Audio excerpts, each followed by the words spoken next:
حضور نے ارشاد فرمایا آیات المنافق ثلاث، منافق کی علامتیں 3 ہیں۔ جس شخص کے اندر یہ علامات ہوں تو وہ اس نیت سے سنیں کہ آج ابھی اسی وقت میں یہ مصمم عزم کرتا ہوں کہ اپنے سے کھرچ دوں گا ان چیزوں کو، اور اپنے من کو، اپنے اندر کو، اپنے باطن کو ان غلاظتوں سے پاک کروں گا۔ اور عملی موضوعات پہ بات کرنے کا میرا مقصود بھی یہی ہوتا ہے کہ ہماری زندگی میں، سب سے پہلے اپنی زندگی میں اور پھر میرے ملنے والوں کی زندگی کے اندر عملی طور پہ تبدیلی پیدا ہو۔ تو اس نیت کے ساتھ جب آپ سنیں گے تو اللہ برکت کرے گا۔ تو سنیے رسول رحمت نے ارشاد فرمایا صلی اللہ علیہ وآلہ وسلم نے کہ منافق کی نشانیاں 3 ہیں۔ ان میں سے ایک اذا حدث کذب، جب وہ بولتا ہے تو جھوٹ بولتا ہے۔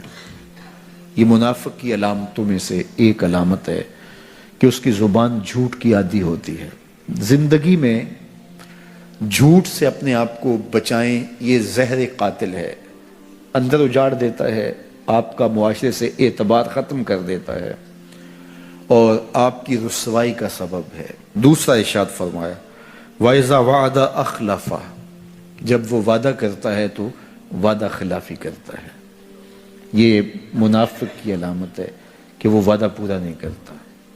میرے حضور کسی سے وعدہ کرتے ہیں کہ تیرے آنے تک یہاں کھڑا ہوں، اور وہ جا کے بھول جاتا ہے۔ میرے حضور 3 دن کھڑے رہتے ہیں، 3 دن کے بعد اچانک وہاں سے گزرا، دیکھا تو حضور کھڑے ہیں۔ بڑی شرمندگی ہوئی، ڈرتا ہوا آگے بڑھا، صرف اتنا کہا یار تو نے مشقت میں ڈال دیا۔ 3 دن تک میرے حضور کھڑے، اور میں کہتا ہوں وہ تو 3 دن بعد واپس آ گیا۔ وہ نہ آتا 3 سال بھی کھڑا رہنا ہوتا، میرے حضور کھڑے رہتے کہ میں نے اس سے وعدہ کیا ہوا ہے۔ اور میں اور آپ دیکھیں کہ ہم کہاں کھڑے ہیں۔ ہم کسی سے وعدہ کریں، ہم خود وعدہ کرتے ہیں تمہیں 6 ماہ کے بعد پیسے دیں گے، وہ بیچارہ 6 ماہ کے بعد بھی جو ہے وہ 1 ماہ اور اوپر گزار لیتا ہے کہ چلو کوئی بات نہیں ہے، اور ہم اس کی موت کی دعا کر رہے ہیں یا اللہ فوت ہی ہو جائے تو اچھی بات ہے۔ تو پھر ہم کہیں کہ اللہ کی رحمتیں ہمیں نصیب ہوں، یار وعدہ کیا ہے، اپنا تن بھی بیچ کے دینا پڑے تو دیں گے۔ جو وعدہ کیا ہے جہاں کھڑے ہوئے ہیں وہاں کھڑے رہیں گے، چاہے اس کی کتنی بھی اذیت ہمیں کیوں نہ سہنی پڑے۔ جب وعدہ کیا ہے تو پھر اس کو پورا کرو۔ تیسری بات میرے حضور نے ارشاد فرمائی وَإِذَا اؤْتُمِنَ خَانَ، جب اس کے پاس امانت رکھی جائے تو خیانت کرے۔ اس کے پاس پیسے رکھے جائیں، دولت رکھی جائے، کوئی زمین اس کے نام کوئی کر دے کسی وجہ سے، کوئی اور اس کے پاس امانت رکھ دے تو وہ اس میں خیانت نہ کرے، بلکہ آپ کے پاس کوئی بات امانت رکھی جائے تو اس کو بھی جو ہے وہ لوگوں تک نشر نہ کرے۔ تمہارے کان میں اگر کوئی بات کرے تو وہ امانت ہے، جب وہ بات کر رہا ہو تو دائیں بائیں دیکھ رہا ہو، تو پھر اس کا مطلب یہ ہے کہ وہ یہ چاہ رہا ہے کہ یہ بات کوئی اور نہ سنے، تو پھر صاحب امانت کو چاہیے کہ کوئی اور نہ سنے۔ یہ امانت ہے اور اس امانت کو پورا کیا جائے۔ اور چوتھی علامت یہ ارشاد فرمائی منافق جب کسی سے لڑ پڑتا ہے تو گالیاں دیتا ہے۔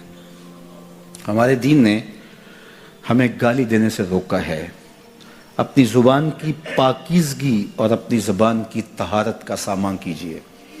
آپ کسی بھی حالت میں ہوں، آپ کے اوپر کوئی کتنی بھی زیادتی کر رہا ہو، آپ کو کوئی تھپڑ بھی مار رہا ہو تو آپ اس کا مقابلہ ضرور کریں، لیکن آپ کی زبان گندی نہیں ہونی چاہیے۔ یہ غصے کے وقت ہی تو انسان کا پتہ چلتا ہے۔ ظفر سے آدمی نہ جانیے چاہے جتنا بھی ہو، صاحب فہم و ذکا، جسے عیش میں یاد خدا نہ رہی، جسے تیش میں خوف خدا نہ رہا۔ عیش کی زندگی ہو یا تیش کی زندگی، خوشی کا مرحلہ ہو یا مرحلہ غم ہو، آپ دیکھو نارمل زندگی کے اندر تو آپ معتدل ہوں گے، لیکن جب آپ کا بیلنس خراب ہوتا ہے خوشیوں کے وفور کی وجہ سے، اس وقت پتہ چلے گا۔ یہ ہے انسان کا امتحان، یہ ہے انسان کی آزمائش۔ منافق کی علامت بتائی گئی وَإِذَا خَاصَمَ فَجَرَ، جب وہ کسی سے لڑائی کرتا ہے تو پھر گالیاں بکنا شروع کر دیتا ہے۔ یہ منافقوں کی علامات میں سے ایک علامت ہے، جب وہ لڑتا ہے تو گالیاں بکتا ہے، جھوٹ بولتا ہے، امانت میں خیانت کرتا ہے، اور عہد کرے تو اس کی پاسبانی نہیں کرتا۔